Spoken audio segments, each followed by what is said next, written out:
Bueno, perfecto. Ya empecé a grabar yo. Ah, ok, ok, está grabando. A ver.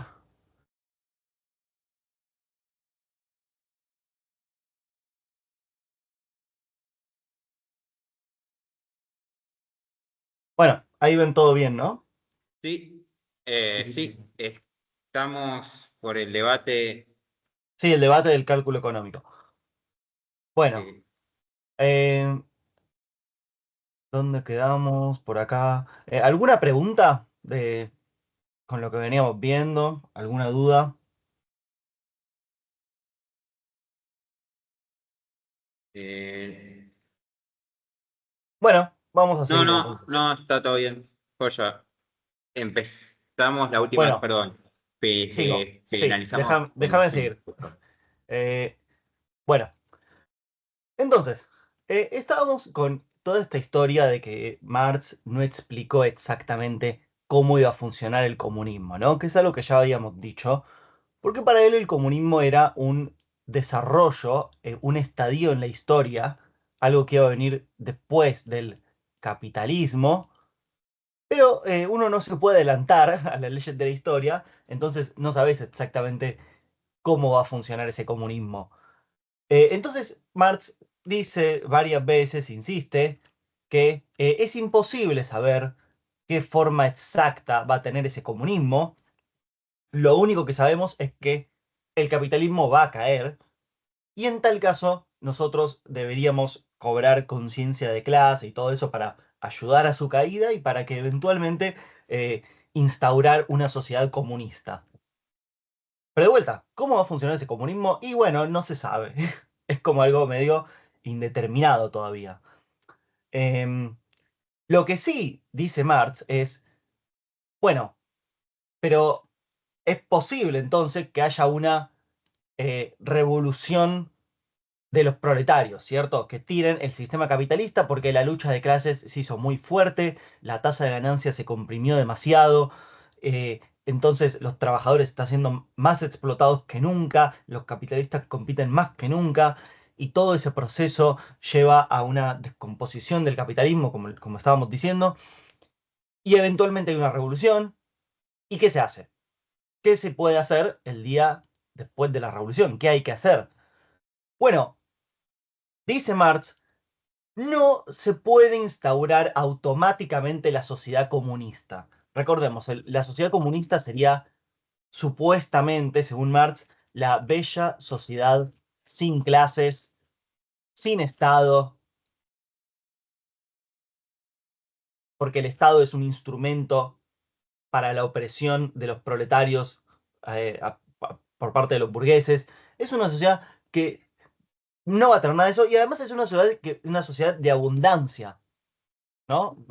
Como de profunda abundancia que permita darle a cada uno lo que necesita. O sea, una suerte de realmente Edén en la tierra, de paraíso. Pero no se puede llegar a eso rápidamente. ¿Por qué? Porque lo viejo no terminó de morir, las viejas instituciones y los viejos modos de pensar y muchas cosas sí siguen en pie, y quizás el desarrollo de las fuerzas productivas no alcanzó su nivel último. Entonces Marx plantea una suerte de fase de transición socialista. ¿Ok? Entonces el socialismo para Marx no es lo mismo que el comunismo, es distinto. Es la fase anterior donde el Estado todavía existe en el socialismo, todavía existe el Estado, pero está en control de los proletarios. Hay una dictadura del proletariado, lo llama. ¿Por qué ese término tan fuerte y chocante, dictadura del proletariado? Bueno, a Marx no le molestaría mucho porque la dictadura, en tal caso, cuando es del proletariado, es buena, porque es para abolir las clases, que son la fuente de la explotación y la opresión y todo eso. Bueno, entonces, ¿cómo va a funcionar ese socialismo? Eh, Básicamente, Marx dice en este texto, la crítica al programa de Gotha, tira un par de ideas de cómo podría ser que funcione esa sociedad socialista. Em, Las ideas son medio vagas, la verdad, pero hay que comentarlas un poco. Básicamente dice, bueno, lo que sí vamos a hacer, aunque no vamos a abolir el Estado, el socialismo sí abolimos la propiedad privada. Recuerden, cuando los marxistas hablan de propiedad privada, se refieren a propiedad privada sobre los medios de producción, que son lo que permite generar la riqueza que supuestamente generamos todos, es una riqueza social, pero que se apropian injustamente los capitalistas. Entonces, abolimos la propiedad privada y socializamos los medios de producción. ¿Ok? Socializarlos quiere decir que pasan a formar parte de la sociedad, ya no son propiedad privada, que como sigue existiendo el Estado y el Estado está bajo la dictadura del proletariado, querría decir pasan a formar parte del Estado. ¿Ok? Em, bueno, ¿y qué pasa? ¿Cómo funcionaría este socialismo? Supuestamente sería algo así. Están los trabajadores y los trabajadores trabajan usando medios de producción. Ahí tenemos una fábrica y todo ese tipo de cosas. Y producen con sus horas de trabajo y con los medios de producción, lo que van a hacer es producir una riqueza social, ¿cierto? Una riqueza que le pertenece a toda la sociedad. Un fondo de riqueza social. Fondo de riqueza social. Y esa riqueza social, dice Marx, bueno, hay una parte que es para un fondo común, ¿verdad? O sea, un mínimo que todos tienen que recibir, los ancianos, los niños, o sea, incluso los que no trabajan tienen que recibir esa partecita, ese fondo común que va para todos. Pero, dice Marx, pero la otra parte, que no es esa, ¿cómo se va a distribuir? Bueno, se va a distribuir así. El socialismo va a funcionar con unos cupones de trabajo, cupones, que cuando el trabajador va y trabaja para generar la riqueza social, supongamos que trabaja 12 horas, entonces le dan un cupón equivalente a 12 horas de riqueza social. ¿Ok? Te dan, si un cupón es una hora de trabajo, de trabajo socialmente necesario, entonces un cupón te habilita a extraer una hora de riqueza. ¿Ok? Entonces, eh, y esto estos cupones que reciben los trabajadores les permiten, como les decía eso, extraer un monto equivalente a las horas que cada uno trabajó de la riqueza. ¿Esto les parece muy igualitario a ustedes? ¿Sería como la manera más igualitaria de distribuir el ingreso? Es que depende de la eficiencia de cada trabajador. Si fueran igual eficientes, sí, pero si... O sea, los cupones parecerían plata, billetes, básicamente, Sí. en principio. Eh, pero bueno, tiene la desventaja de que estás pagándole de menos al más eficiente y de más al más eficiente. Bueno, De esa menos es al menos eficiente. una buena objeción, pero recordá que supongo que lo que estaba en la cabeza de Marx es algo así como que en vez de usar el tiempo de trabajo, hay que usar el tiempo de trabajo socialmente necesario, pero obviamente, ¿cómo verías, cómo distinguirías quién aportó qué, ¿no? Supongo que eso es lo que estás tratando de decir. Sí. Bueno, sí, esa es una nueva objeción. En este texto, Marx, que yo recuerde, no menciona eso. Así que es bastante más débil incluso de lo que parece, porque supongo yo que lo que está tratando de decir es que la riqueza tiene que ir para el que la produce. Pero obviamente esa cuestión interesante que vos suscitaste y que además tiene que ver con los incentivos que tiene cada uno a cuánto trabajar y cosas así, es medio absurdo, no está muy bien planteada. Bueno, entonces, pero además dice Marx que lo que pasa con esto de los cupones es que siguen sin ser comunismo. ¿Por qué siguen sin ser comunismo? Porque en el comunismo la idea es una famosa frase que inventaron los socialistas románticos antes de Marx. En el comunismo lo que tiene que regir es de cada cual según sus capacidades, a cada cual según sus necesidades. O sea, le damos a cada uno da lo que puede dar, lo que es acorde a sus capacidades, y cada uno recibe acorde a sus necesidades. Perdón, pero ¿qué pasa si las capacidades y las necesidades no son acordes? Bueno, O qué llamaríamos necesidades también? obvio, ¿no? O sea, lo primero que uno diría, sobre todo teniendo en mente la definición esta austriaca de la escasez subjetiva, es que las necesidades son infinitas. Entonces, ¿dónde va a existir eso de darle a cada uno lo que necesita? Que además las necesidades son subjetivas. Todo eso es lo primero que objetaría cualquier persona que tenga en mente las definiciones básicas de la escuela austriaca de escasez subjetiva, y todo ese tipo de cosas, ¿no? Estoy de acuerdo. Pero ese es el ideal comunista. Entonces, eso es lo que esta gente cree que sería lo bueno, el motivo para tener una sociedad comunista. ¿Cuál es la respuesta que darían a ese tema de las necesidades infinitas? Bueno, qué sé yo, seguramente dirían algo así como que hay que construir un hombre nuevo que no sea tan egoísta y materialista, y que no, y que tenga necesidades razonables. Pero ese es otro debate. El punto es que al menos la aspiración de los marxistas, por más que a uno le parezca medio delirante suponer algo así, o ridículo, es esta.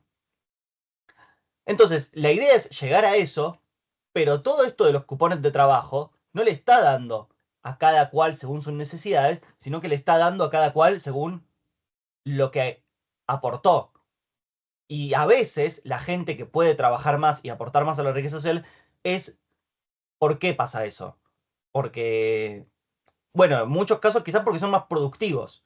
O sea, porque estamos tomando un trabajador que está en el pico de su productividad y de su salud, alguien de 20 años, qué sé yo, y esa persona puede trabajar más, puede recibir más con el cupón, bla, bla, bla. Entonces, lo que eso significa es, Profe, sí, discúlpeme, usted dijo que esto difiere con la escasez activa, ¿no? De la escuela austríaca. subjetiva. Subjet- Bueno, entonces, lo que dice Marx es que esta forma de distribuir los recursos todavía es injusta, todavía no es comunista. ¿Por qué es injusta? Porque no está,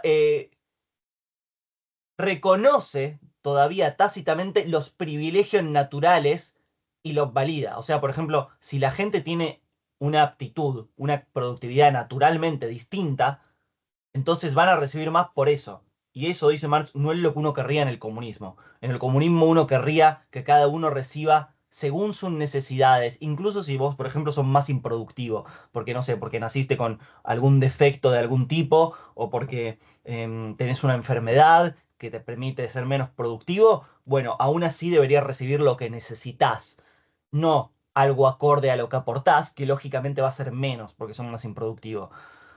Entonces, Marx dice, estos defectos son inevitables en la primera fase de la sociedad comunista, porque va a brotar de la sociedad capitalista después de un largo y doloroso alumbramiento. Y dice que eso va a pasar porque el derecho que estamos estableciendo, o sea, la regla distributiva, no es acorde a la estructura económica que hay todavía, o sea, el desarrollo de las fuerzas productivas. Solo cuando el desarrollo de las fuerzas productivas sea realmente superador y rebase totalmente el horizonte de nuestras necesidades, entonces vamos a tener de cada cual, a cada cual según sus necesidades. ¿Ok? Esto se los cuento porque es básicamente lo que escribió Marx sobre el comunismo. Es muy poco y es bastante defectuoso, incluso comparado con las otras partes más teóricas, tipo la teoría del valor trabajo, eso, que tienen un poco más de elaboración teórica. Esto me parece a mí bastante defectuoso, como ustedes están notando. Profe, Sí. y digamos para Marx, ¿qué pondera ¿A qué te refieres el con qué trabajo? pondera? Porque, por ejemplo, él dice que se trabaja en base a la necesidad de la capacidad. O sea, se Entonces, trabaja en base a tu capacidad. ¿Cómo se pero coordina por eso para ejemplo, que los incentivos estén bien puestos? No lo sé y no preguntes. pero Claro, porque supuestamente la ponle, idea yo sería que vos pienso, deberías trabajar lo que podés trabajar. ya, o sea, no existe como una ponderación de ponerle, no sé, un tipo ultra mega productivo su trabajo y otro que no, igual reciben la misma o capaz una distinta paga en base a su necesidad, pero no necesariamente uno de los dos trabaja más horas. No, el tipo que es más productivo va a recibir más, porque produce más, Ya, tiene más cupones, saca más riqueza del fondo social. pero En igual el reciben en socialismo, base a en su el necesidad. socialismo. Ah, ya, En ya, el ya. comunismo va a ser distinto. Ya está bien. Gracias. Ok, de nada. Bueno, estas son todo como las anotaciones de Marx sobre cómo funcionaría la sociedad comunista. Son bastante defectuosas y bastante vagas y no dicen mucho, la verdad. Pero bueno, es lo que legó Marx sobre cómo había que como empezar a hacer la sociedad socialista. Después eso hubo intentos de implementar algo así, pero se terminó cambiando una cosa más de mercado. Estuvo lo de la NEP, es cierto, todo eso de Lenin que estudian en historia económica, me parece. Eh, bueno, pero el punto es que a pesar de que Marx habló mucho sobre la regla distributiva esta que les estaba contando, de cada cual según sus capacidades, a cada cual según sus necesidades en el comunismo, y que en el socialismo eso es distinto porque cada uno recibe también según sus capacidades, lo cual es injusto. Marx habló mucho de esa regla distributiva, pero no dijo, ok, y esa riqueza, ese fondo social de riqueza, ¿qué bienes van a entrar ahí? ¿Qué hay que producir? ¿Cómo se lo va a producir? ¿Con qué técnicas de producción? Esas dos preguntas que tienen que ver con lo que llamaríamos el cálculo económico no fueron ni abordadas por Marx, ni siquiera planteadas. Entonces es muy defectuoso porque no me dijiste qué se va a producir, no me dijiste cómo se lo va a producir, etcétera, etcétera. Entonces, no hay ni siquiera un esbozo del cálculo económico en Marx. Con lo cual, si querés imponerte a implementar el socialismo, vas a estar medio al horno, siguiendo solo lo que escribió Marx. Entonces, naturalmente, aparece la pregunta de, bueno, suponete que querés ir al socialismo y a toda esa descripción de Marx de cómo sería una sociedad que distribuye los recursos de manera socialista. Bueno, dame una idea de cómo se va a llevar a cabo el cálculo económico. Entonces, el debate va a girar en torno a eso, no tanto a la parte distributiva, que Marx dijo todas esas anotaciones y demás, sino que va a girar en torno a, ok, ¿y cómo va a funcionar exactamente el problema económico? Tenemos recursos escasos y tenemos que asignarlos para producir bienes, que además hay que determinar cuáles bienes son y hay que determinar cómo hacer el mejor uso de esos recursos escasos. Ok, ese problema de cálculo económico esa es la pregunta. ¿Cómo se efectuaría eso cuando no tenés mercados? Bueno, entonces, veamos un poco de eso. ¿Cómo afectaría el cálculo económico cuando no tenés mercado? Sería la pregunta ¿Cómo que... se haría el cálculo económico cuando no tenés mercados? Sí.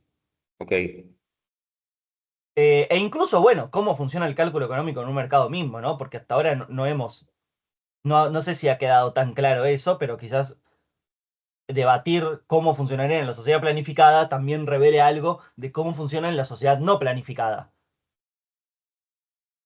Bueno, recuerden, obviamente quisiera decir algo. Sí, hay una solución medio sencilla a esto, o no sé si sencilla, pero lo que uno podría decir es, no, pero es una cuestión técnica el cálculo económico. Yo propongo un vector de bienes que quiero producir, que el ente planificado, porque ustedes saben, en la Unión Soviética había una entidad que se encargaba de planear la economía, de decidir qué bienes producir, cómo hacerlo, llamémoslo un ente planificador. Suponete que el ente planificador elige qué bienes quiere producir. X1, X2, Xn, un vector de todos los bienes que quiere producir en la economía. Y luego dice, bueno, ¿cuáles son las maneras que hay para producirlo? cuáles son las mejores técnicas de producción en cada caso. Y no sé, para este bien, para el bien 1, podés usar tal cantidad del bien 1 mismo y tal cantidad del bien 2.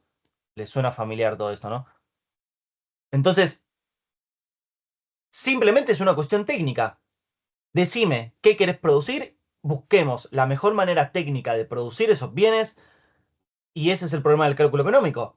Bueno, eso es algo que acá vamos a llamar, y que Mises llamaba cálculo en especie. O sea, calculemos directamente todo en términos de cantidades y ya. ¿Cuál sería el problema? Esa sería la idea de la unión de la planificación. Bueno, y esa es una respuesta posible y vamos a ver que esa es una manera en la que algunos socialistas trataron, sobre todo incluso más recientes, tratan de ir por esa vía, e incluso históricamente fue la manera en la que procedió la Unión Soviética. Pero extrañamente, el debate que vamos a ver nosotros no va a ir por ese lado, de problematizar mucho el cálculo en especie, sino que va a ir por un lado más teórico, que tiene que ver con cómo efectuamos cálculo económico, asumiendo de alguna manera que la evaluación de estos bienes, X1, X2, Xn, obviamente tiene que ver con las preferencias subjetivas en algún grado. Bueno,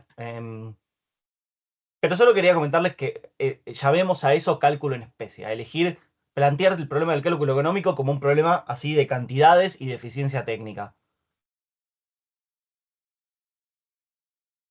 Bueno, eso lo podemos llamar cálculo económico, pero Mises, que es el primero que plantea el problema de cómo funcionaría el cálculo en la sociedad socialista en un ensayo de 1920, este ensayito, Economic Calculation en la comunidad socialista. Él lo que va a plantear es que en realidad el verdadero cálculo económico, que tiene que ver con las preferencias subjetivas de alguna manera, es imposible de hacerse si no tenés precios, mercados y precios monetarios y propiedad privada. Si vos no tenés propiedad privada, mercados y precios monetarios que surgen de los mercados y de la propiedad privada, Mises va a decir, es imposible que vos hagas cálculo económico. Obviamente va a diferenciar entre el cálculo en especie y lo que vamos a llamar cálculo económico más propiamente entendido, en el sentido de que el cálculo económico tiene que tener que ver con las preferencias subjetivas. ¿A qué me refiero con eso? A que Mises plantea el problema del cálculo como, ok, hay un sujeto económico, un consumidor, lo que quieran, que tiene una ordenación, unas valuaciones subjetivas de distintas alternativas de consumo. El problema de siempre. Hay bienes X1, X2, y él los valúa, tiene una función de utilidad sobre esos bienes. Bueno, entonces, ¿cómo tiene que asignar sus recursos S, digamos, para cada bien? Bueno, ese problema, ya saben cuál es la solución neoclásica de ese problema, el principio marginal y todo eso. Pero tengamos en cuenta que, o sea, esta sería como la definición, el punto de partida de Mises de cuál es el problema del cálculo económico. Tiene que ver con, dado que tenemos valuaciones subjetivas distintas de los bienes, entonces, ¿cómo tenemos que elegir emplear nuestros recursos escasos para obtener esos bienes, ¿no? Bueno, es un poco... ¿estamos bien hasta acá? ¿Están bien? ¿Tienen alguna pregunta? Profe, yo me perdí en lo último. Para mí ese es el problema el problema del cálculo económico, es que dado que tenemos variaciones de precios en los bienes, No, no dije eso nunca. No dije variaciones de precios. Dije, dado que tenemos recursos, suponete, escasos, tenemos, no sé, o un consumidor tiene una cantidad de plata escasa. Una sociedad tiene una cantidad de recursos naturales y de horas de trabajo que no son infinitas. Tenemos distintos tenemos recursos escasos, tenemos muchas necesidades y queremos ver cuál es la mejor manera de asignar los recursos escasos para consumir los bienes que existen. Bueno, ¿cuál es la mejor manera? Eso es hacer cálculo económico. Esa sería la definición.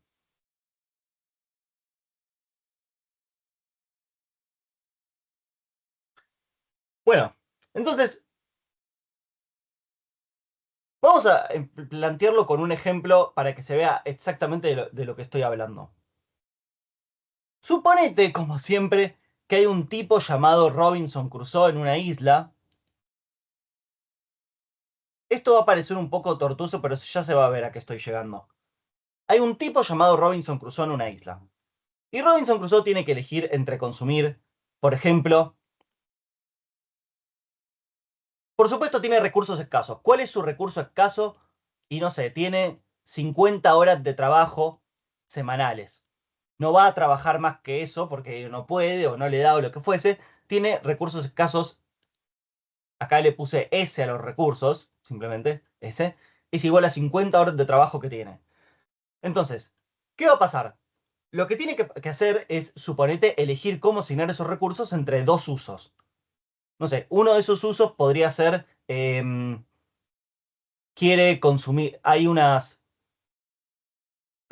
arbusto detrás del cual hay frutillas, un árbol con frutillitas, esas son las frutillitas, pero para acceder al arbusto necesita, no sé, un machete, y eso le toma, no sé, 6 horas de trabajo.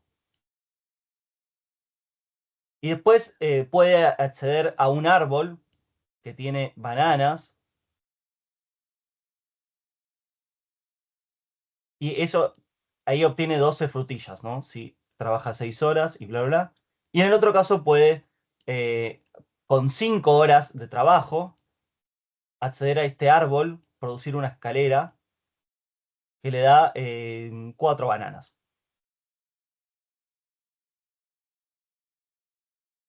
Entonces, de vuelta, la cuestión es más o menos simple. Él quiere asignar recursos escasos para determinar, él quiere ver cómo asigna, cómo elige en qué va a usar sus 50 horas de trabajo para obtener la mayor satisfacción posible, dado que podés obtener 12 frutillas con 6 horas o 4 bananas con 5 horas o lo que fuese. Obviamente ya vimos cuál es la solución neoclásica al problema económico, al problema de la escasez, tiene que ver con el principio equimarginal y todo eso. Pero acá a Mises no le va a interesar demasiado lo del principio equimarginal, no lo va a mencionar exactamente, va a ir por otro lado. Va a decir lo siguiente exactamente. Básicamente, Robinson Crusoe puede resuelve el problema de manera inmediata. Muy simple. Él en su cabeza evalúa rápidamente, bueno, si asigno tal cantidad de horas a esto, obtengo tal cantidad de frutillas, y si asigno tal cantidad de lo otro, obtengo tal cantidad de bananas. Entonces, él inmediatamente, como sabe cuánto valora las frutillas, cuánto valora una banana más, una frutilla más, y cuánto disvalora una hora de trabajo, sabe todo eso, lo resuelve inmediatamente en su cabeza. O sea, acá quiero que entendamos que Mises está como planteando el problema de una manera como muy introspectiva. O sea, hay un individuo que ya sabe exactamente lo que va a querer, porque puede percibir en su cabeza, bueno, esto me va a traer tal satisfacción, esto me va a traer tal insatisfacción. Entonces, inmediatamente puede resolver su propio problema económico. Porque recuerden un punto importante. Las horas de trabajo lo que tienen es desutilidad subjetiva, ¿ok? Entonces, la manera de computar, de hacer el cálculo de costo-beneficio, es inherentemente, tiene que ver con imputarle a esas horas de trabajo, de alguna manera, cuánto me dan, cuánto yo recibo, y después, por otro lado, cuánto me están sacando en términos de displacer y todo eso. Entonces, lo que dice Mises es, bueno, el sujeto conoce internamente cuánto valúa la cantidad extra de bananas, tal cantidad extra de frutillas y cuánto valora el trabajo. Y el problema tiene una solución fácil. No solo tiene una solución fácil, tiene una solución inmediata.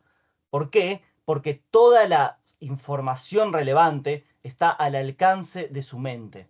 Él sabe exactamente puede ordenar todas esas valoraciones. Por ejemplo, miren acá qué es lo que dice. No hay necesidad de detenerse en las condiciones primitivas de la economía doméstica o los agricultores. O sea, no hace falta tratar de volver a ver si cuando queramos organizar el socialismo, cómo funcionaba la agricultura de subsistencia autosuficiente. Porque el proceso de producción de estas sociedades primitivas, igual que el de Robinson Crusoe, era muy simple. Ellos comparaban directamente los insumos y el producto y sabían inmediatamente, bueno, a esto me reporta tal cantidad de utilidad, esto me reporta tal cantidad de utilidad, esto me gusta más, esto me gusta menos, esto me desagrada así esta cantidad de trabajo, me desagrada de otra forma otra cantidad de trabajo. Podían tomar toda esa decisión en lo inmediato. Entonces, ahí, dice Mises, ahí, en las circunstancias más sencillas, en el ejemplo de Robinson Crusoe, más en el entorno más simple de todos, es posible resolver el problema del cálculo económico sin precios monetarios. Lo único que tenés que hacer es comparar alternativas. Comparo alternativas, percibo en mi cabeza el costo y el beneficio de esas alternativas y ya está. Resolví el problema del cálculo económico, o sea, de elegir lo que mejor, lo que más satisfacción me trae.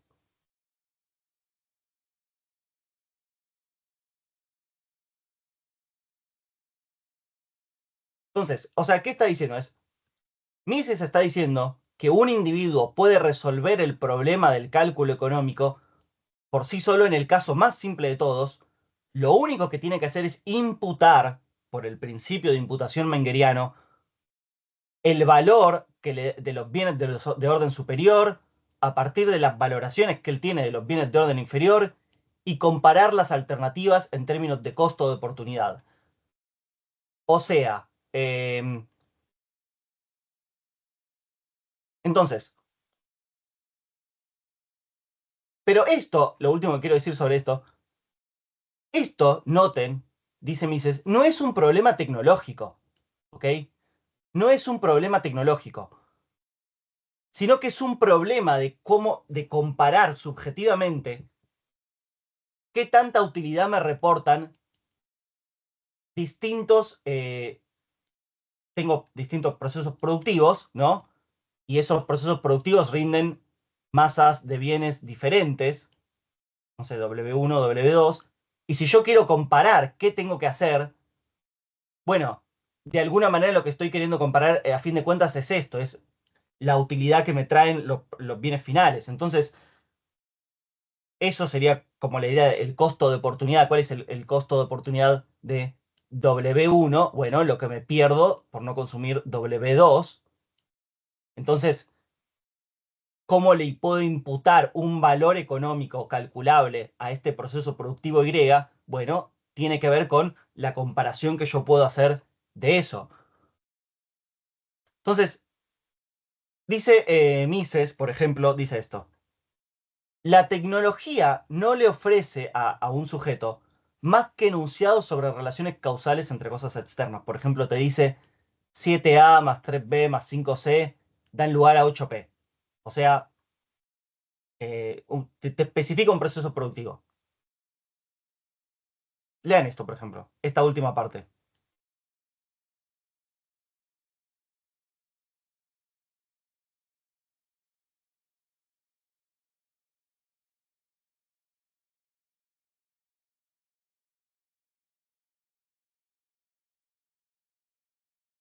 Bueno, el arte de la etcétera, supongo que lo habrán leído en sus casas. Em, bueno, ¿tienen alguna pregunta hasta acá? Todo esto quizás suene un poco confuso, pero ahora quizás cierre más. Es un poco retorcido Profe, el perdón. argumento de Mises, como que asume demasiado la teoría subjetiva del valor. Sí, Me confundí. Vos cuando estabas hablando siempre te referiste a Mises, no a Robinson. O Tipo, sea, Robinson Crusoe es un tipo en una isla, es un ejemplo. ah, ok. Es un ejemplo Ah, para. Es un ejemplo para decir cómo solucionaría una persona sola en una isla su problema económico, que es muy sencillo su problema económico. Tiene que elegir alternativas y lo puede saber, lo sabe en su cabeza, es muy simple. Pero ese no es el problema económico de la sociedad. ¿Ok? Era eso la idea.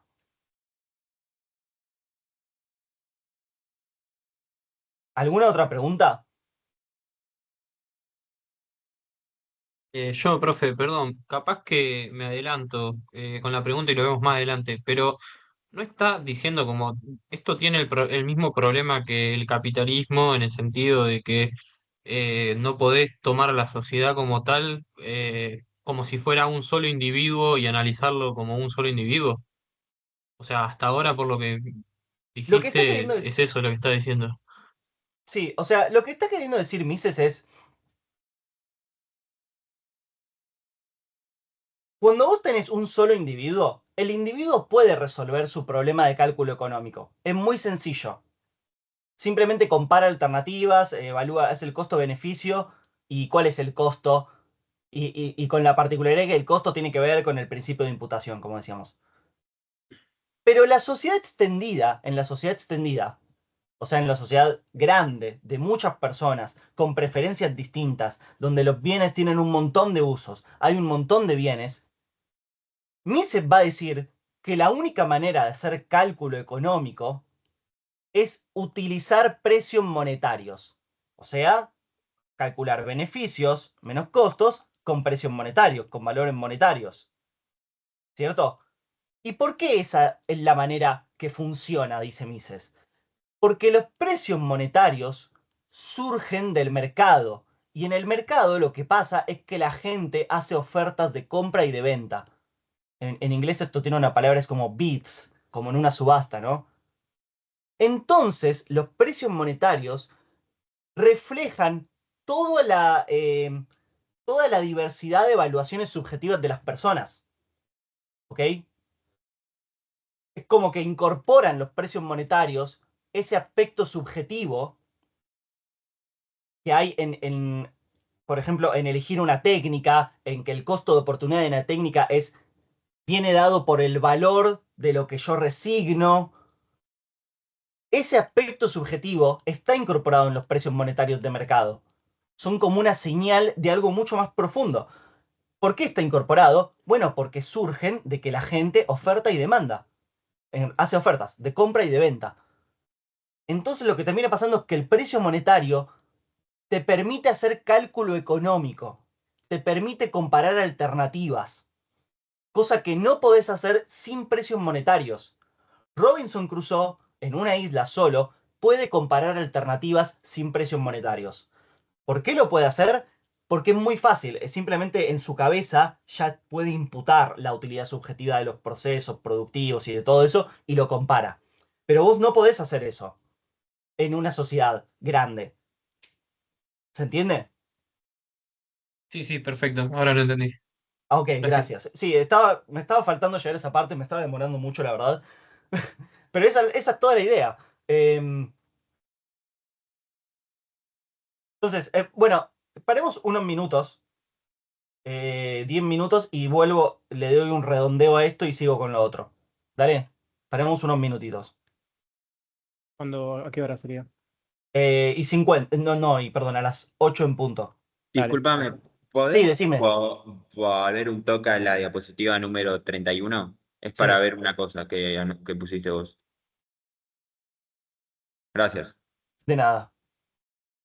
Bien, perfecto. Bueno, dale, y a las 8 en punto volvemos. Ok.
Bueno, entonces. Bueno, esto es medio difícil, ¿no? O sea, no es muy fácil de entender el argumento de Mises. A mí me tomó un tiempo. em, Así que no se preocupen si lo uso un poco extraño. Ya lo vamos a ir entendiendo. Pero quiero retomarlo un poco. Entonces, la idea es, el individuo tiene que resolver. Hay un problema económico que tiene que ver con elegir alternativas. Esas alternativas son valuadas subjetivamente y para un individuo solo es muy sencillo resolver el problema económico. Elige inmediatamente, él percibe que le gusta, que quiere, hace todos esos cálculos raros de beneficio, costo, placer, displacer, son inmediatos. Y en tal caso, lo del principio que marginal es una formalización que le damos, pero para un individuo es inmediato. Cada uno sabe cuando vas al supermercado qué combinación de bienes es la que te vas a llevar con la plata que tenés, ese tipo de cosas. Entonces, el individuo solo resuelve su problema económico inmediatamente, conoce sus gustos y todo eso. Pero intenta resolver el mismo problema económico a nivel social, que es lo que tratan de hacer los socialistas. Intentar resolverlo, em, intentar resolverlo cuando hay miles de bienes, miles de combinaciones distintas, etcétera, etcétera. No vas a poder comparar, hacer esa comparación que nosotros hicimos de las distintas, del valor subjetivo de distintas alternativas, cuando hay tantos bienes, tantas personas, etcétera. Es un problema imposible de solucionar. Entonces, Mises dice esto, dice, la mente de un solo hombre, por más astuto que sea el planificador central o quien sea, es muy débil, es débil para captar la importancia de cualquiera de los incontablemente numerosos bienes de orden superior. Ningún hombre por sí solo puede dominar todas las posibilidades de producción, tan innumerables como son, como para estar en condiciones de formular de manera inmediata juicios de valor evidentes sin la ayuda de algún sistema de cálculo, sin una forma de comparar esas alternativas. Eh, bueno, ¿y por qué sí en un mercado? ¿Por qué en el mercado sí? ¿Por qué el mercado puede resolver ese problema de cálculo? Bueno, porque lo que pasa en el mercado es que como hay dinero, y eso para Mises es importantísimo, existe la institución del dinero, que es una institución que para Mises y para los austríacos surge de los intercambios a lo largo del tiempo, parecido a lo que vimos en Adam Smith. Entonces, lo que pasa en el mercado es que hay mucha gente, muchos individuos distintos, de todo tipo, haciendo ofertas, bids, haciendo ofertas de compra, de venta, etcétera, y el precio surge de ese arreglo, del intercambio. Podemos escribirlo así, ¿no? Algo como que el precio surge em, de un juego, del juego de las valuaciones subjetivas de todos los que forman parte del mercado. A ver. El precio que emerge del mercado surgió de todas, del interplay, de la combinación, del juego de todas las valuaciones subjetivas de las personas del mercado. Todas compitiendo, haciendo ofertas de compra, de venta. Entonces el precio monetario que surge del mercado ya refleja los costos de oportunidad subjetivos, ya los tiene incorporados. Y entonces cuando yo hago cálculo económico con precios de mercado, es verdaderamente cálculo económico, en el mismo sentido en el que lo hacía Robinson Crusoe, sin precios monetarios. Y todo esto pasa porque los precios surgen de las disposiciones a pagar y a comprar y a vender distintas que tienen los individuos, ¿ok? ¿Se entendió eso? Básicamente ese es el argumento de Mises.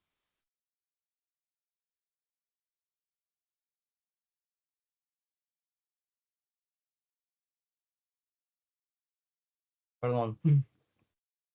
Tengo hambre. Disculpe, profe. Sí, Si bien creo que entendí que entonces el mercado vendría a ser el agregado de interacciones que refleja las preferencias de cada individuo. Ahora, el cálculo, ¿dónde es que se realiza? ¿Por el simple hecho de que se dé el mercado? bueno, el cálculo. Buena pregunta. Lo que quiere decir Mises es, una vez que están los precios de mercado, vos podés hacer cálculo económico. Sin precios monetarios que surgen del mercado no podés, o no es verdadero cálculo económico. ¿Por qué? Imagínate que hay un ingeniero, qué sé yo, que se enfrenta a... tiene que elegir sus insumos, y hay un insumo, no sé, litio, digamos, o lo que sea, que es muy caro.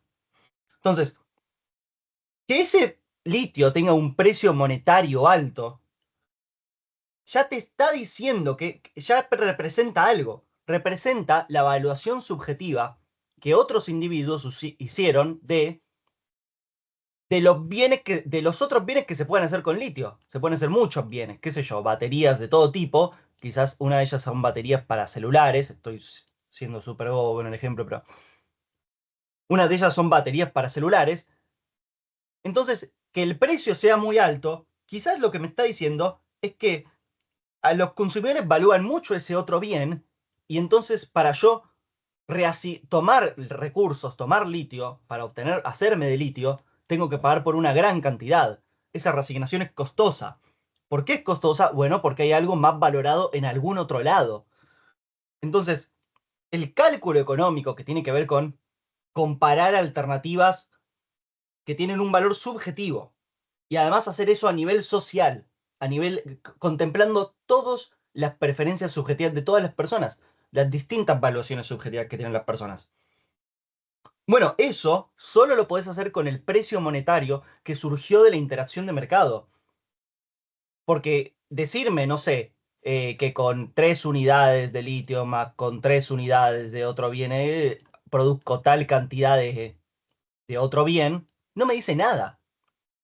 Entonces, el precio monetario alto que el ingeniero, por ejemplo, paga, en este caso, lo que está representando es el costo de oportunidad de tener menos cantidad de celulares, por ejemplo. Y como son bien valuados, el costo de oportunidad es alto porque te cuesta llevarte un recurso de un lado al otro. ¿Eso se entendió? Claro, es como que para que estén dadas las condiciones para que cada persona realice el cálculo, debería haber ese mercado con esas condiciones, ¿no? Claro, debería haber mercado con precios monetarios. Y los precios monetarios tienen metido adentro las valuaciones subjetivas de todos ustedes. Perfecto, gracias, profe. De nada. Profe, Sí. sí, esto lo que estaba explicando ahora es lo que se refería en uno de los textos que nos había dado en la bibliografía, me parece que de la unidad 1. No sé si se refiere a eso, de que hablaba de que, digamos, como nosotros como individuos no tenemos forma de conocer todas las variables o decisiones de la gente que interactúa, digamos, en la economía. Ujú. Y que el mercado era como ese... eh, sí, o sea, esa forma de nosotros de saber cómo está funcionando el mercado de forma simple para nuestra vista, digamos. Claro, te debes referir a un texto de Hayek, me imagino. Sí, sí, sí. Bueno, seguro, seguro. No me acuerdo bien dónde estaba eso, pero seguro, porque Hayek sigue la línea argumentativa de Mises. Y la idea sí, es muy bien, es esta misma. Porque, a ver, ¿qué pasa? Porque Hayek va a tomar este argumento y lo va a extender. Porque en Mises está todo en el lado como subjetivo. Pero Hayek lo va a extender. Pero es lo mismo, porque lo que pasa es, hay valuaciones dispersas. O sea, las valuaciones que las personas hacen de los bienes están dispersas por todos lados. No las sabemos, nadie puede recopilarlas, están dispersas. Bueno, el precio monetario que emerge de la libre interacción del mercado es como una especie de estadístico suficiente que resume toda una distribución de evaluaciones de las personas. Resume todas las distribuciones diversas que hay en el mundo están resumidas de alguna forma en el precio monetario de un bien. Entonces, si yo mañana quiero calcular si le sirve o no a la sociedad, por ejemplo, emprender un proyecto de cualquier tipo y ese proyecto me da pérdida, ya sé de alguna manera que lo que está pasando es que no es suficientemente valorado lo que yo estoy generando como para reasignar recursos de ese tipo, de hacer esa reasignación, ¿se entiende?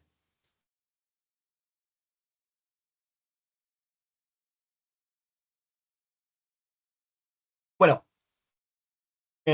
miren, por ejemplo, acá tengo una cita de Mises que me olvidé de poner.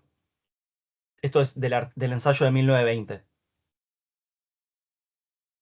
Se la leo brevemente una selección así en español. En una economía de intercambio, el precio objetivo al que se intercambian los bienes, o sea, el precio relativo, es la unidad de cálculo económico.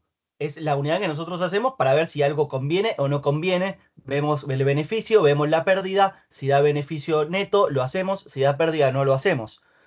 Entonces, eso lo que te permite hacer, dice Mises, entre tres ventajas que tiene, una de las ventajas es que te permite basar las calculaciones que vos hagas en las valuaciones subjetivas de los que participan en el mercado. El valor subjetivo que cada persona le da a los bienes no es comparable inmediatamente, porque la utilidad es subjetiva, es incomparable. Pero en el precio monetario que emerge, sí se puede comparar las cosas. En el precio monetario que emerge del mercado es una unidad homogénea que yo puedo comparar, que tiene valores, y eso me sirve para hacer cálculo económico, incluso me sirve para hacer, para saber si algo es beneficioso socialmente o no. ¿Se entiende? En el sentido de que si es más valorado o menos valorado. Pero esto solo ocurre, dice, en el intercambio que emerge del juego de las valuaciones subjetivas de todos los que forman parte del intercambio. En ese caso, el cálculo te da una especie de medida buena de cómo hacer empleo de los bienes. Y cualquier persona que quiera hacer cálculo económico va a poder darse cuenta de si algo funciona o no funciona. Si no puede producir con rentabilidad. Si no puede producir con rentabilidad, entonces, evidentemente no está siendo valorado por la gente. En el fondo es eso, ¿no? Es esa idea. Por ahí es medio sencillo.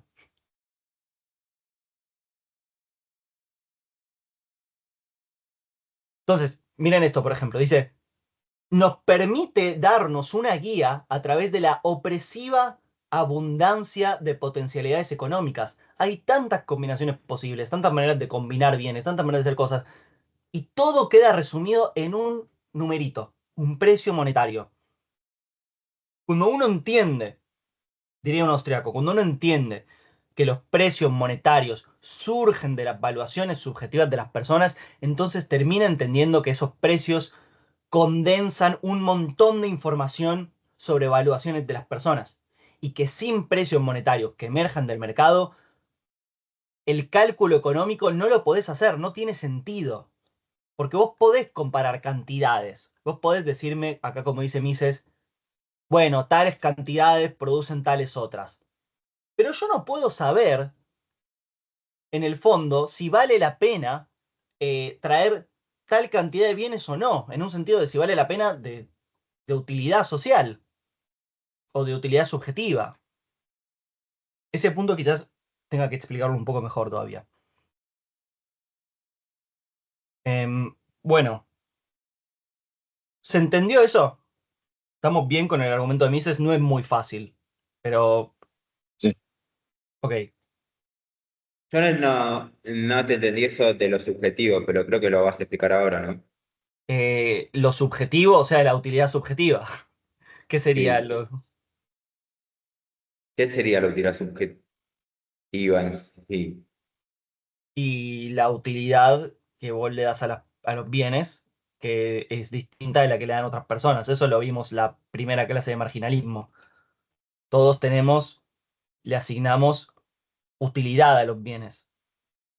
Eso también está, no sé, en economía, en otras materias, pero todos le asignamos utilidad a los bienes nos gustan más o menos, cuánto nos gustan más o menos es subjetivo, depende de vos, de tus gustos, y los gustos son diferentes.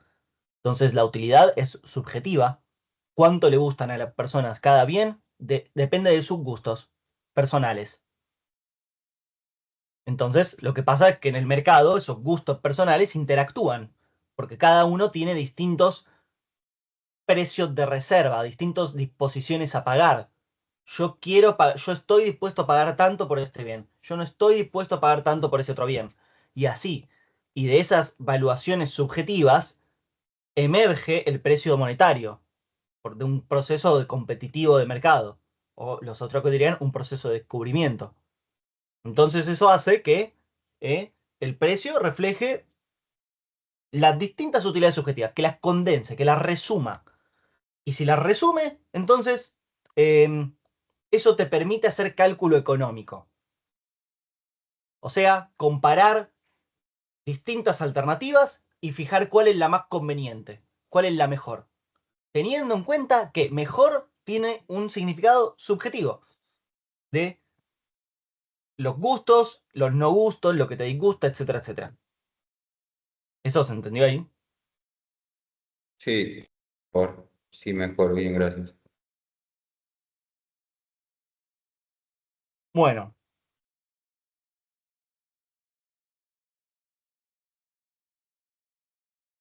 A ver. Entonces, Mises dice que la evaluación solo puede tener lugar en términos de unidades. Yo necesito una unidad para evaluar cosas heterogéneas. Y la unidad, en el caso del mercado, son los precios monetarios, la cantidad de dinero. Y eso solo puede emerger de la economía de intercambio, o sea, del mercado.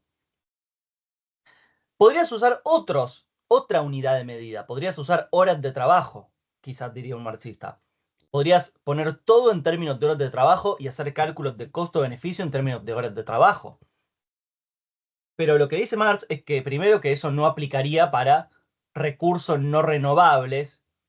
Es el viejo caso de de los bienes no reproducibles. No sé, hay, como ya sabemos, hay un cuadro de arte muy raro y algo así, que evidentemente lo que te aporta no tiene mucha relación con lo que tomó en horas de trabajo. Entonces ese cálculo ahí no me serviría. Y después, por otro lado, el trabajo no es homogéneo. Es distinto. ¿Cómo evalúas los distintos trabajos? Solo en horas de trabajo es mucho más difícil. Entonces, Mises dice, no, tampoco podés hacer cálculo económico solo con las horas de trabajo. Tenés que hacer cálculo económico con precios monetarios. Es la única manera en la cual vos podés medir alternativas y podés elegir la mejor alternativa. Es la única manera de hacer costo-beneficio, con precios monetarios. Bueno, ese es el argumento de Mises, y el ensayo de Mises es bastante difícil de leer, por eso no se los di, pero se los quería comentar porque me parece que es importante. Además está en inglés y no es tan largo, pero igual está bueno. Pero bueno, es eso. Y después, entonces, lo que pasó es que mucha gente notó,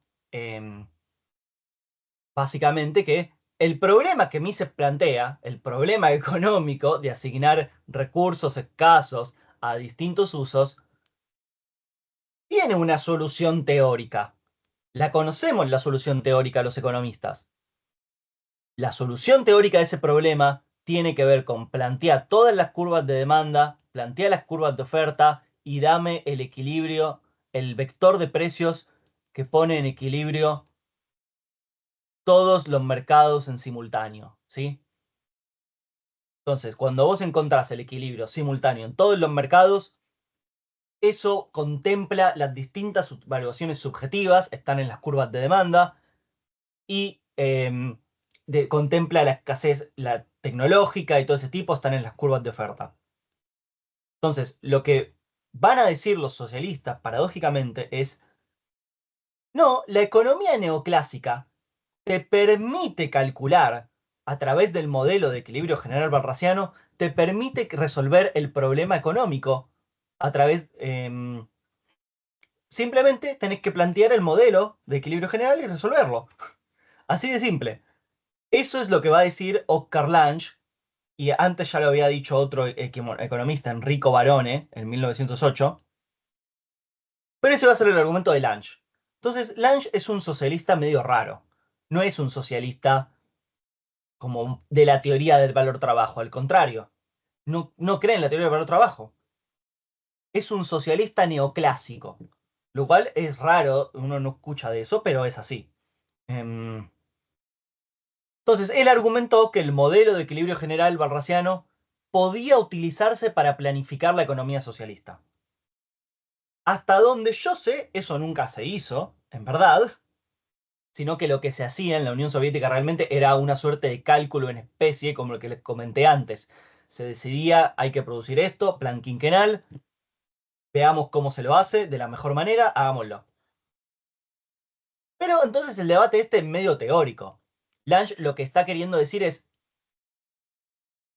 bueno, si queremos darle bola a las distintas valuaciones subjetivas de las personas, de los bienes, podemos hacerlo incluso en una economía planificada. Simplemente hay que plantear todas las relaciones del modelo, resolverlas y ya. Porque obviamente el cálculo en especie no está contemplando exactamente las valuaciones subjetivas de todas las personas. Entonces, Lange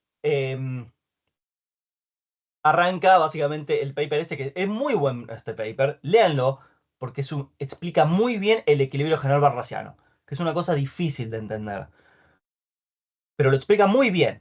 Entonces, lo tienen en la bibliografía obligatoria, léanlo. Empieza con algo muy gracioso, empieza burlándose de Mises, diciendo, los socialistas incluso tenemos que estar agradecidos con Mises, porque fue el gran abogado del diablo de nuestra causa. Porque gracias a este gran desafío que nos dijo, nos planteó la importancia de sí, tenemos que contar con un sistema de contabilidad económica para asignar recursos. Mises dice que esos son los precios monetarios. Y obviamente, si no hay mercado, no va a haber precios monetarios. Entonces, ¿cómo vamos a hacer el cálculo? ¿En qué unidad lo vamos a hacer? Bueno, ese es un problema. Ok. Y sí, Esos cupones de los que habla, sí, o sea, del pago, sí. son equivalentes en dinero o en qué, o son solo cupones como, digamos, lo analizo un poco es por, se redujeron a una economía de trueque donde yo tengo un cupón y lo intercambio por otra cosa, o realmente tengo dinero como para tener una moneda de por medio. Y bueno, pero fíjate que incluso si son cupones que tienen una unidad supuestamente monetaria, no sé, un cupón es como un peso, siguen siendo reducidos todos a horas de trabajo, ¿cierto? Esa era la premisa misma del Marx. Entonces, un cupón Claro, es una hora de trabajo. Supuestamente, Marx dice, eso te permite, bueno, Marx no dice eso, pero uno tendría la intuición, como vos decís, de que esa sería la unidad natural para hacer cálculo económico. Pero justamente, habíamos dicho que Mises, por ejemplo, dijo que eso no tenía sentido, porque primero que eso no te permite ponerle un valor a los recursos no renovables o a los bienes no reproducibles con trabajo, por ejemplo, un recurso natural escaso o un cuadro raro, lo que fuese. Y segundo, el trabajo no es homogéneo. Y por más que vos en el modelito teórico lo trates como homogéneo, si vos querés llevar a cabo eso en la realidad, no podés comparar horas de trabajo. ¿Ok? profe, y eso está bien, eso lo entiendo. Pero entonces a la hora de, por ejemplo, para mi pregunta es mucho más simple. A la hora de ir al mercado, ellos van, intercambian ese cupón por plata y van al mercado a comprar o van al mercado con con un pedazo de papel y intercambian ahí. Sí. O sea, si hacen eso, sí. Claro, pero está bien. Por ahí no fue muy claro. No, no entendí bien tu pregunta, si querés reformularla, pero y si no, como Claro, quieras. mi pregunta es, ¿hay una asignación monetaria y yo intercambio, digamos, yo recibo, no sé, 8 cupones los Sí, cambio por tanto monto de dinero y con ese monto de dinero se comercia, o sí. directamente comercio con el cupón? Y comerciarías con el cupón, supongo. Ya, Si lo otro es como duplicarlo innecesariamente. está bien. Eso es lo que yo entiendo del argumento, ¿no? Sí. Em, pero No hay bueno, un mercado gracias. propio de dinero, entonces.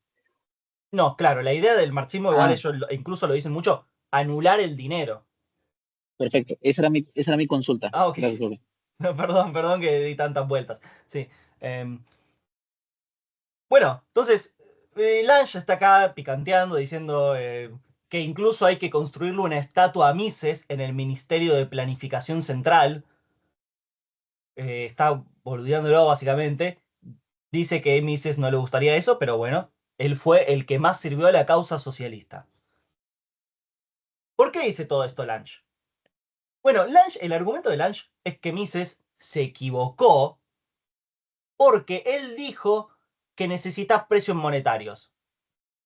Pero, más o menos, Lange está diciendo, Mises no conoce el equilibrio general. Cuando hacemos un modelito de equilibrio general balraciano, como ya vimos la última clase, no hay precios monetarios, solo hay precios relativos. Tenemos ratios de precios relativos. O sea, podemos determinar qué tan caras son las cosas, qué tanto más caro es un bien que otro, qué tanto más barato es un bien que otro. Entonces, si determinamos los precios relativos óptimos del mercado, ya está, ya tenemos las herramientas para hacer cualquier cálculo económico que queramos. Es más, el vector de solución ya tiene incorporado el cálculo económico. Entonces, Lange dice que es cierto que las alternativas dependen de la autoridad subjetiva de las personas, pero justamente tenemos el modelo para incorporar la evaluación subjetiva de las personas. Es el modelo de equilibrio general balraciano, que tiene curvas de demanda. En la curva de demanda está la utilidad subjetiva de las personas. En el MATS U de cada tipito. Entonces, dice Lange, el problema fue que Mises Profe, no. Sí, perdón, dale, claro, decime. discúlpeme, los precios monetarios, ¿es lo mismo de hablar de precios relativos? No. Si yo te digo precio monetario, te estoy diciendo cuánto vale algo en unidad de dinero. 1000. Listo. 1500. Eso es un precio monetario. Precio relativo es, como vimos las clases de teoría del valor, relaciones de cuánto más vale una cosa que la otra. Si yo te pongo 2000 y acá te pongo 1000, este bien vale el doble que este. Y eso es una relación. Y no importa la unidad en la que estén, la relación se cumple. El bien de arriba siempre vale el doble que el de abajo, 2. Entonces, eso es el precio relativo. El numerito ese, 2. El doble. El precio relativo, por ejemplo, no sé, de un auto relativo a un celular es 2 veces más. El doble. Eso es un precio relativo. Lo que determina el equilibrio general balraciano son precios relativos. O sea, relaciones de este tipo. P1 sobre Pn, donde n es el numerario, se le llama. N-1.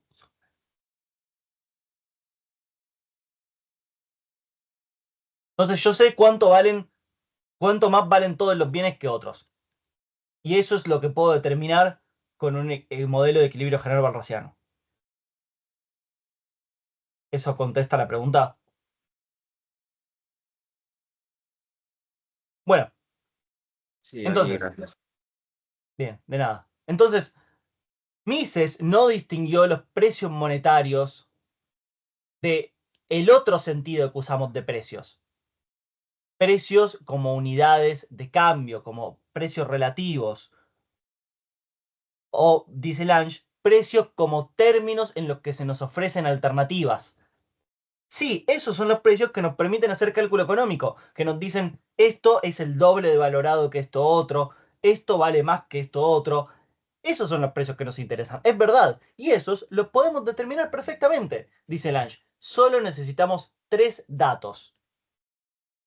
Una escala de preferencia que guía la actividad de la elección, o sea, las curvas de demanda. Conocimiento de los términos en los que se ofrecen las alternativas, o sea, las curvas de oferta. Y 3, conocimiento de la cantidad de recursos disponibles, o sea, dotaciones, o como lo quieras llamar, o los recursos naturales disponibles, o las horas de trabajo de las que dispone la sociedad. Si tenés esos 3 datos, ya sabés cuál es la solución. Buscame el equilibrio en todos los mercados a la vez. Un sistema de ecuaciones simultáneo, dice Lange. Equilibrio en el mercado 1 tiene una ecuación, oferta igual a demanda en el mercado 1. Después tenemos otra ecuación, oferta igual a demanda en el mercado 2. Así, oferta igual a demanda en el mercado N. Sistema de ecuaciones. Si resolvés ese sistema de ecuaciones, encontrás los precios 1 a N que resuelven este sistema de ecuaciones, ya está, resolviste el mercado o resolviste la economía. Asignaste recursos teniendo en cuenta las variaciones subjetivas de las personas, teniendo en cuenta la tecnología, etc. Entonces, recuerden la formulación del equilibrio general walrasiano, ¿no? Entonces vos tenés las preferencias, tenés las utilidades subjetivas. Si las maximizás sujeto a los precios, ¿qué te devuelve? La función de demanda marshalliana, que te dice cuánto demanda un individuo si vos le haces cambiar los precios, si vos le cambiás los precios a los que se enfrentan. Porque acuérdense que los individuos maximizan tomando como dados los precios. Después, la función de beneficio, lo mismo, función que deriva, si la maximizás, deriva en la función de oferta. Y, dice Lange, las demandas y las ofertas son como te devuelven, perdón, sí, las demandas y las ofertas son curvas de demanda y ofertas paramétricas para distintos precios. Entonces, nuestra tarea es hallar cuál es el vector de precios que satisface todas las igualdades estas. ¿Se entendió hasta acá?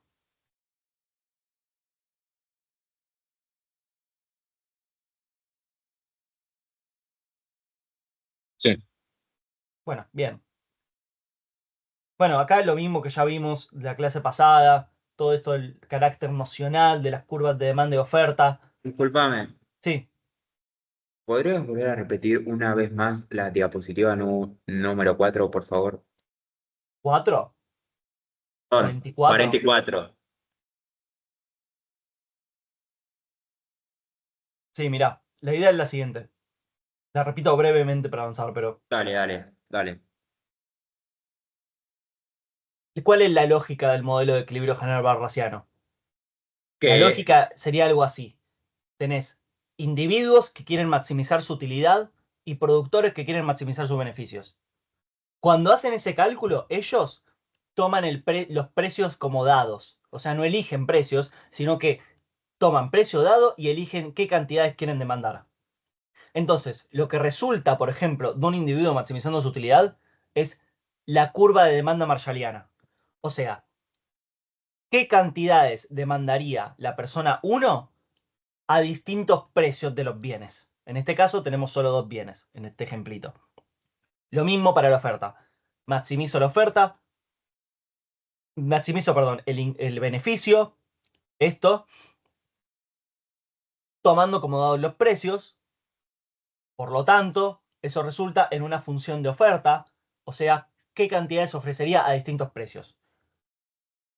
¿Y qué hace? Eso hacen los individuos y resulta en curvas de demanda y oferta nocionales, o sea, cantidades hipotéticas que comprarían o venderían a distintos precios.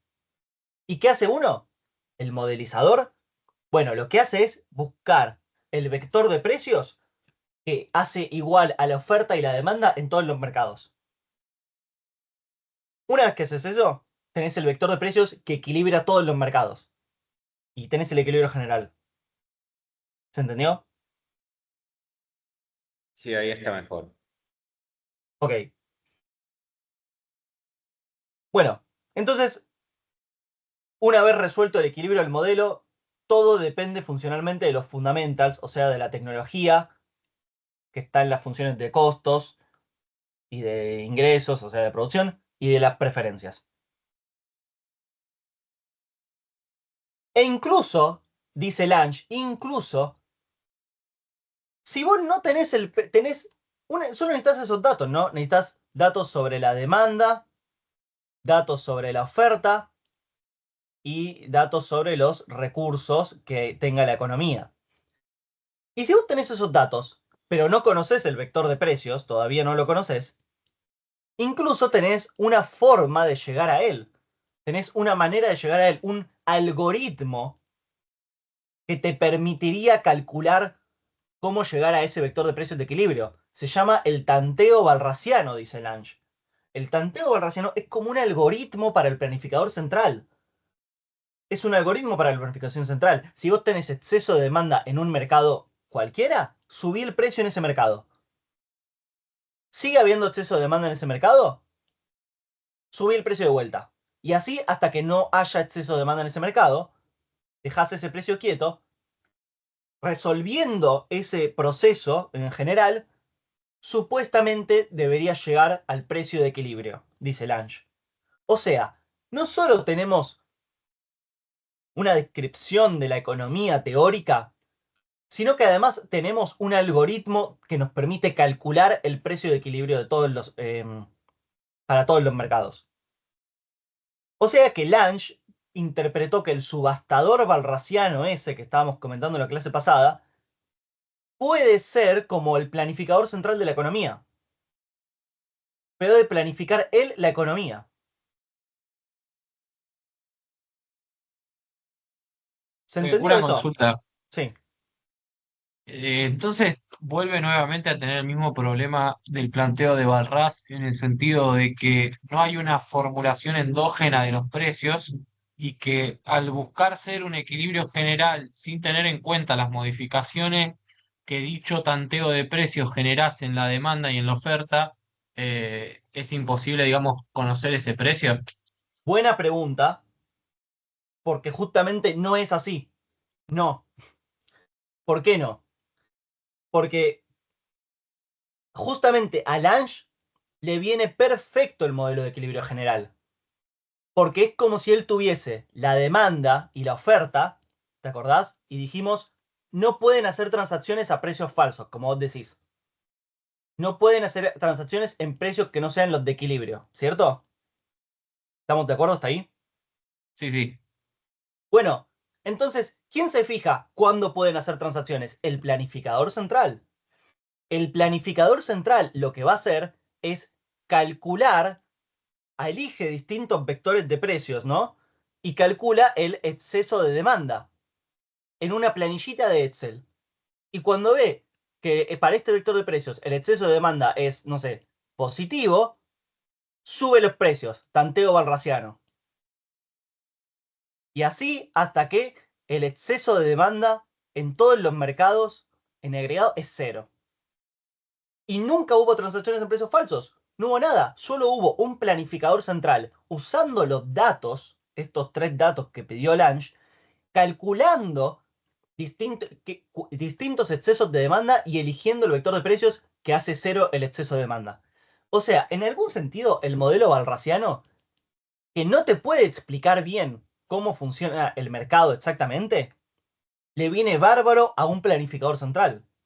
Sí te puede explicar cómo, supuestamente, cómo un planificador central podría llegar al equilibrio. ¿Se entiende? Es una pregunta Profe, muy importante, así que realmente si no se entendió algo de lo que dije, pregúntame sin ningún yo problema. O tengo vos o cualquiera para otra persona. Sí, una sí. única duda para saber, que es muy básica. El vector de precios es un precio, digamos. No, el vector de precios es un vector. Cursaste álgebra. Todos cursamos álgebra, sabemos que es un vector. Un vector es, por ejemplo, una lista de numeritos. Entonces, cuando digo vector de precios, digo una lista de precios. Todos los precios de la economía. O sea, el vector de precios es el objeto matemático que tiene todos los precios de la economía. La lista de todos los precios. ¿Algo más? No, no. Ok, pero ¿se entendió esto que dije de que para Lange el subastador balraciano es como el planificador central? O sea, que para Lange el tanteo es un algoritmo para planificar la economía. Sí. O sea, perdón, profe, pero si tuviera una computadora cuántica que te calcule todas las matrices posibles, digamos, ¿se podría haber resuelto ese problema? Sí, claro, sí, sí, obvio. ¿Cuál es el problema con esto? A ver, ¿alguno de ustedes puede identificar un problema con esto? ¿O les parece que Lange resolvió efectivamente el problema? A mí un No, los poco tres con puntos esta son me genera dudas. conflictivos. A ver, vamos de uno. ¿Alguno de ustedes? Decía que los tres puntos que se requieren son conflictivos. Los recursos disponibles van variando constantemente. No puedes decidir cuántas cosechas vas a tener, depende de la lluvia. Sí, La escala de preferencias también hay que pensar que está bien. Si son dos productos es fácil, pero si son 1 millón de ítems distintos, y es complicado por más computadora cuántica que tengas. Y también sí. los términos de las alternativas, bueno, lo mismo que el punto uno. Es muy difícil, muy complejo. Totalmente, es un problema que tiene, diríamos, requisitos informacionales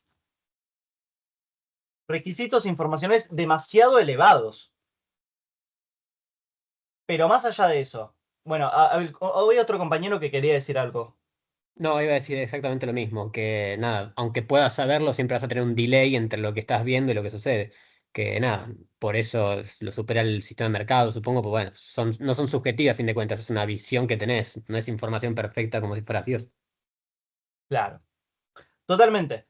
Bueno, básicamente Lange plantea cómo hay que entender esto. Obviamente tiene requisitos informacionales elevadísimos, como dicen ustedes. O sea, saber las demandas, saber los términos de intercambio, los recursos, con todo lo que cambia, como dicen ustedes.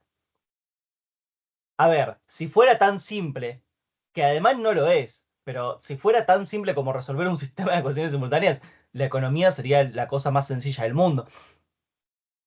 O sea, esto es como que tiene un gusto demasiado ingenieril, demasiado abstracto, matemático, em, y es poco creíble realmente. Pero el tema es que uno, teóricamente al menos, le debería dar la razón a Lange, ¿no? Debería decir, bueno, es cierto, si en principio vos pudieses juntar esos datos de información, que no sabemos cómo los podés juntar, pero si pudieses hacerlo, podrías solucionar la economía. Y suponete que, no sé, por ejemplo, la demanda, que es lo que a uno más le hace ruido. ¿Puedo juntar la demanda? Que aparte, cada individuo tiene que tener una escala de preferencias sobre todas las combinaciones de bienes. Cosa que ni siquiera uno podría poner en palabras. Además, se la tengo que decir al planificador central. Es un delirio, obvio que no va a pasar. Pero, suponete, bueno, qué sé yo, que lo simplificamos mucho y planteamos en realidad una función de utilidad social. Cosa que ya es bastante, cambia bastante el problema, ¿no? Pero suponete que planteamos que hay lo que nos interesa no es la función de utilidad de todos los individuos, sino una función de utilidad que yo construí artificialmente, que digo que representa las preferencias de un planificador, y como ese planificador fue, no sé, elegido democráticamente, es válido. Bueno, no sé. El punto es, ¿podría yo argumentar que si simplifico un poco los términos, bueno, tenés una solución posible, al menos en principio, que es la del ancho? Y acá, fíjense, bueno, repite lo mismo, ¿no? Básicamente, bueno,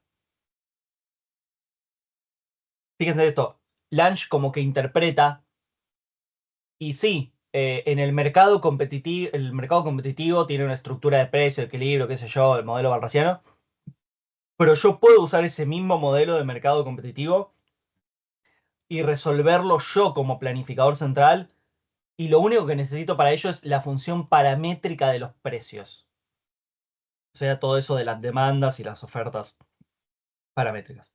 Santiago, tengo una consulta. Sí, Los precios, entonces, él pensaba que los podía definir como, listo, este cálculo me da tal y esto va a ser tal, porque yo lo estaba pensando todo este tiempo como una nube de valores que puede ser un más menos 20% que me da esto, teniendo en cuenta estas consideraciones de difícil cálculo, porque si es así, realmente me parece imposible con un valor fijo de vector de precios. o sea, vos estás diciéndome si Lange pensaba que podía encontrar todo el vector de precios de todos los bienes, o no Claro, y entendí además que bien. sea específico según sus cálculos, a eso voy. O sea, él pensaba eso o pensaba que podía ser un La idea aproximado. es tenerlo numéricamente, sí. O sea, la idea es tener un valor para el vector de precios. Claro. Yo pensé en un aproximado lejano, por eso pensé que iba por Eh, ahí para aplicarlo. yo entiendo que la idea es tener literalmente una descripción de los vectores de precios que te resuelve en principio el problema. Después, bueno, capaz que, como ustedes dicen, las condiciones van cambiando. Y es muy costoso recopilar nueva información sobre las condiciones que cambiaron. Entonces, capaz que yo uso el mismo vector durante, no sé, un año y al cabo de un año está medio obsoleto, es una aproximación, pero bueno, lo sigo usando porque es costoso. Pero no importa, eso son como...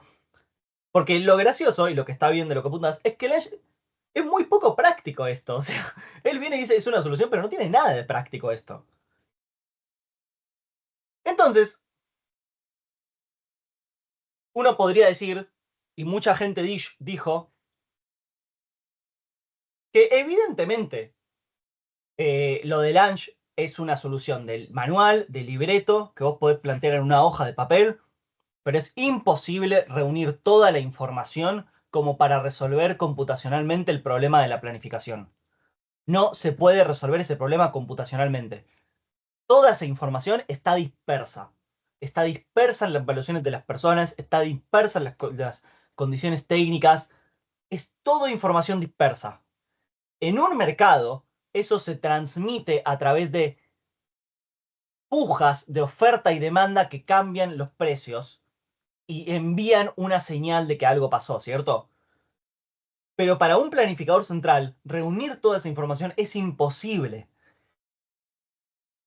Y además es muy costoso. Y además las condiciones son cambiantes.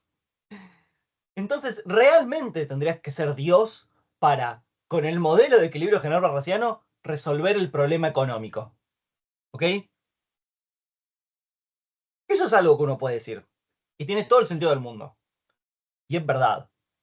Los datos cambian con frecuencia. Acá está todo lo que dije recién. Entonces, una interpretación que se hizo de todo este intercambio es, a ver, a nivel teórico, Lange tiene razón. O sea, Mises se equivocó cuando dijo que necesitábamos precios monetarios, porque en realidad tuvo una interpretación muy estrecha de los precios. Si vos interpretas precios como términos de intercambio, poder resolver el problema del cálculo económico con un modelo de equilibrio general barrasiano. Entonces, teóricamente, Lange tuvo razón, pero en la práctica, Hayek y Mises también tuvieron razón, porque es imposible reunir las condiciones, los requisitos informacionales para resolver ese problema. Nunca vas a poder armar la curva de demanda de todos los consumidores, nunca vas a poder armar las curvas de oferta. La información que tenés que pasar para eso es un montón. Entonces, es prohibitivo el costo de resolver los requisitos informacionales, etc.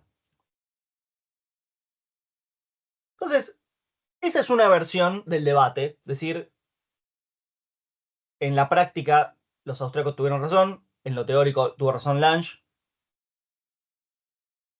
Pero si ustedes leen el artículo de Hayek, pueden quedarse con esto si quieren, me parece bien, es algo bastante decente. Pero si ustedes leen el artículo de Hayek, van a ver que él plantea el problema de una forma relativamente distinta.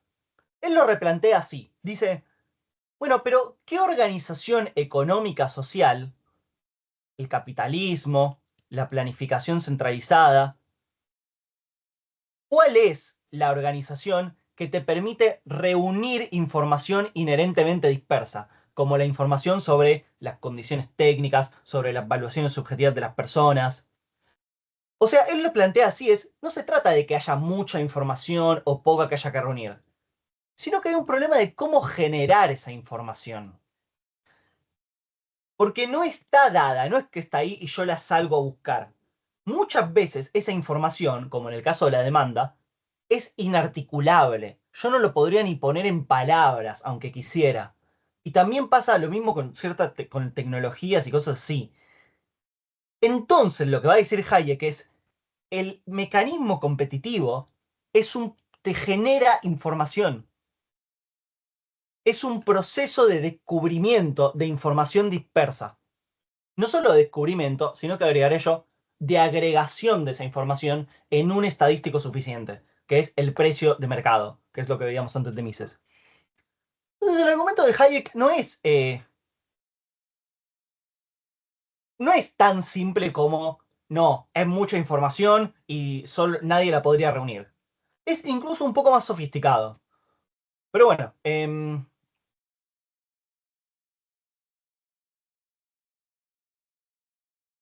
nos estamos quedando sin tiempo. Entonces, ¿quieren hacerme preguntas? Y si no, seguimos en la clase que viene. Sí, yo tengo una pregunta. Sí. ¿Podés pasar las diapositivas para ir más o menos a la página 44, pero antes de la 44 era? Porque no te entendí la letra de lo que quisiste explayar. Andá pasando, anda un toquecito más para abajo. A la 43, 44. Anda más para arriba, a ver si lo encuentro. Bueno, pero lo que escribí igual es lo mismo que está en la diapositiva, ¿eh? O sea, lo que tenés que saber es lo que está escrito en letra clara en la diapositiva, así que con eso vas a estar bien, diría yo. Ok.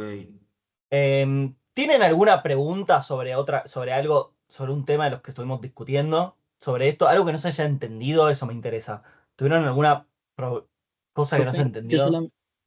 yo solo tengo una consulta, Sí. ya que hoy vimos comunismo y bueno, la anterior vez fue socialismo. ¿En el socialismo también Marx quiere anular el mercado de dinero? ¿O fue esta adaptación Sí, al comunismo? Ok, perfecto. en el socialismo no hay Gracias. dinero.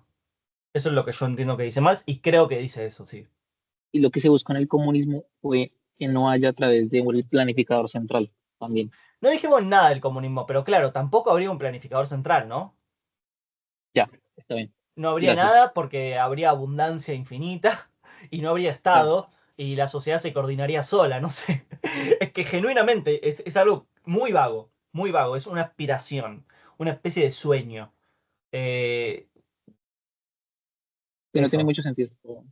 No, la verdad que yo no le veo mucho sentido tampoco, pero bueno. Eh, ¿Alguna Tengo otra una pregunta, pregunta? profe. Sí.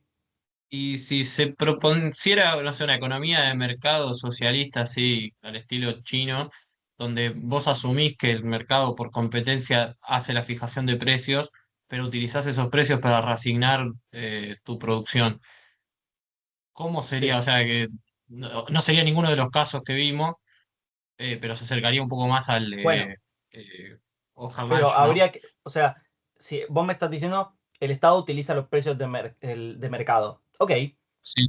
¿los utiliza para qué? Si los utiliza, por ejemplo, para hacer cosas en la economía, en alguna medida va a estar interviniendo en el mercado. Por ejemplo, no sé, si quiere ponerse una empresa de petróleo, eso es una distorsión seguramente local sobre los precios de petróleo.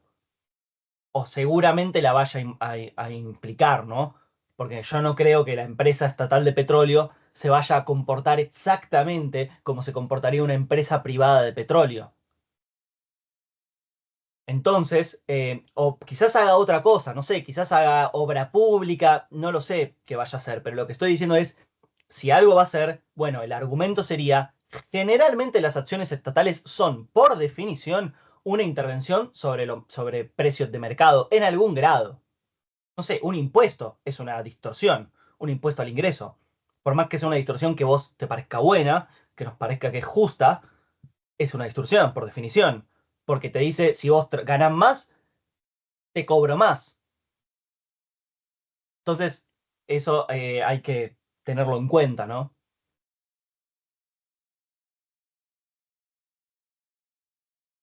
Ok, perfecto, gracias. No, de nada. Profe, Sí. sí, le hago Te escucho muy bajo, prácticamente no lo escucho. Sí, ahí está. Ahí está un poco mejor, sí. Ahí va mejor. Sí, no sé si lo había dicho en la clase anterior o había mencionado algo sobre, no sé si era creo que todo lo que habíamos hablado de Marx, de que la gente, digamos, las personas que trabajen, digamos, trabajen en tareas que sean de su gusto, digamos. No lo que tal vez precisa la sociedad, sino cosas de que no que está obligado, sino que viene a hacer lo que a él le da gusto hacer en Sí, el día a día, digamos. sí. ¿Esto sigue aplicando para lo mismo de lo que estábamos hablando recién sobre el socialismo o solo es exclusivamente de Marx? Y Mm, ahí lo que estamos diciendo es que Marx dice que en el capitalismo estamos alienados, ¿no? O sea, que trabajamos en cosas que nos distorsionan, que no nos permiten, que como vos decís, como no son de nuestra libre voluntad, de alguna manera implican como una violencia sobre nuestra conciencia porque nos hacen sentir que no estamos exteriorizando nuestra acción. ¿Se eliminaría la alienación en el socialismo? Bueno, en el socialismo no, seguramente no. De hecho, déjenme contarles una cosa, en el socialismo había en la época de Stalin, había tal culto al trabajo que famosamente le dieron una medalla a un tipo y lo convirtieron en una especie de héroe nacional por trabajar una cantidad monstruosa de horas en una mina de carbón. Lo convirtieron en un héroe. No recuerdo su nombre, quizás alguno de ustedes sabe eso, pero... Entonces, ¿qué más alienado que trabajar 15 millones de horas en una mina de carbón por el bienestar del gran Partido Comunista y de Stalin? Bueno, evidentemente la alienación no, en el socialismo no se termina, seguramente menos que nunca, porque además hay que seguir desarrollando las fuerzas productivas.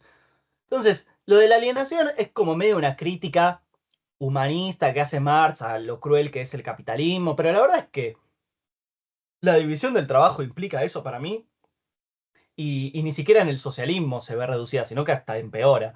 No me acuerdo el nombre de ese tipo, qué pena. Pero, entonces, sí, supuestamente solo en el comunismo, que es el reino de la abundancia, seríamos libres, dice Marx, no solo de la opresión de las clases sociales, sino que además seríamos libres de la necesidad. ¿Ok? Seríamos libres de la pobreza material. Lo cual es algo muy loco, o sea, realmente es algo utópico. Pero así es como está planteado. O sea, en el fondo es esa la idea. Es ser libres de la necesidad, libres de la escasez. Y ahí sí, no va a haber alienación, vas a poder hacer lo que quieras. Suena burdísimo, pero es así, o sea. ok, y una consulta más. ¿Qué ineficiencia viene a cubrir, digamos, el socialismo? O sea, comparado con el capitalismo, ¿no? Lo que viene a ser... o sea, Ahí el compañero lo decía, Alexei Stajanov. Era eso, sí, gracias. El stajanovismo. Hasta se convirtió en una especie de movimiento nacional en la Unión Soviética en una época. Pero era eso. ¿Qué diferencia dijiste entre el socialismo y el comunismo? no, entre el socialismo y lo que viene a ser el capitalismo. O sea, o sea, Que no hay ¿cuál, propiedad privada de los medios de producción. claro, pero, o sea, ¿con qué beneficio? Con, digamos, o sea, que no haya explotación Que no o... haya explotación y que no haya más opresión. Y ahora el Estado, como está bajo la dictadura del proletariado, va a trabajar para el bien común y para el bien de todos, supuestamente.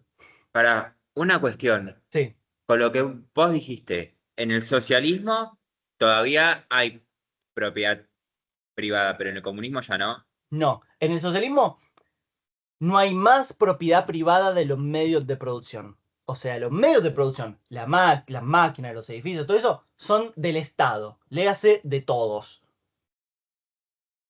No hay más lucro privado, no hay más ganancia privada de un empresario, sino que usamos todos los medios de producción para producir la riqueza social que también es de todos.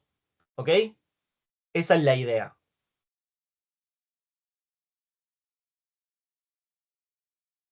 Ok, y también vendría a ser, digamos, o sea, las clases vienen a ser todas o sea, ¿se eliminaría, digamos, la lucha de clases o todavía habría diferencias?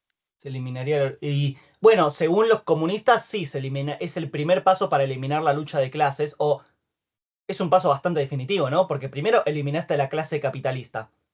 Son todos proletarios. Lo que te admitirían los marxistas es que, bueno, aunque son todos proletarios, porque ya no hay más propiedad privada, es cierto que son todos, que sigue habiendo Estado. Y el Estado seguramente, para un marxista, me parece a mí que lo dicen con sentido, tiene algún tipo de, involucra algún tipo de privilegio, entonces no es que se han eliminado todos los privilegios, y no sé, incluso puede haber como privilegios que tampoco se eliminaron, no sé, el trabajo doméstico del impago de las mujeres. Bueno, un comunista te diría que eventualmente eso también es una forma de opresión que deberíamos tratar de eliminar, y quizás el día después de la revolución no se eliminó todavía. El objetivo final es la sociedad comunista en la que no existen más relaciones de opresión.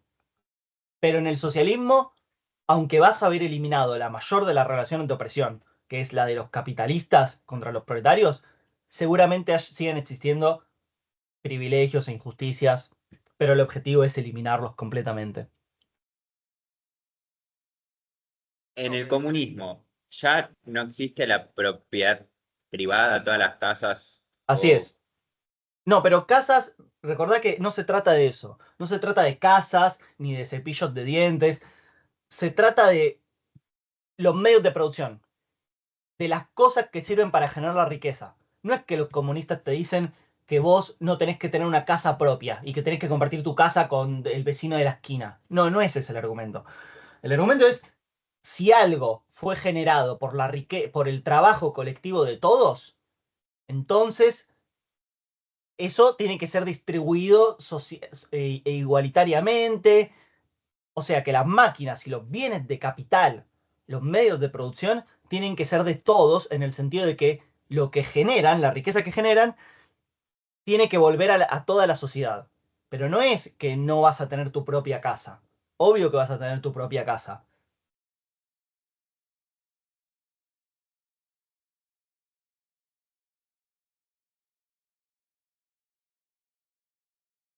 Claro, la cuestión era que no podías vender tu casa. O sea, vos podías Sí, vivir no ahí, puedes pero no vender tu era casa. tuya.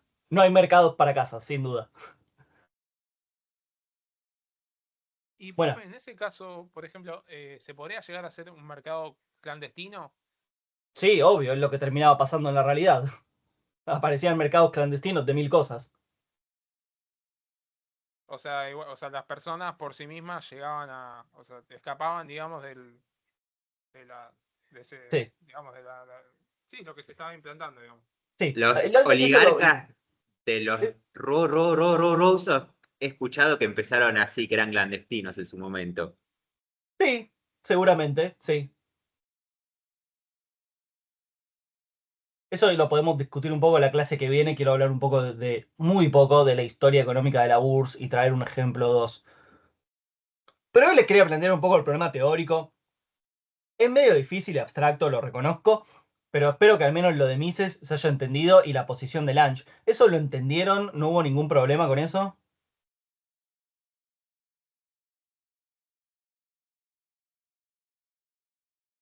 Bueno, perfecto. Entonces nos podemos despedir. Nos vemos el lunes, presencialmente. Ok. Chao, profe, nos vemos. Gracias, profe. Chau. Buen fin de. Buen fin de semana. Pásenla Chau. bien. Suba, por favor, la guía de esta Sí, sí, lo última voy a hacer este fin de presentación. semana. Gracias.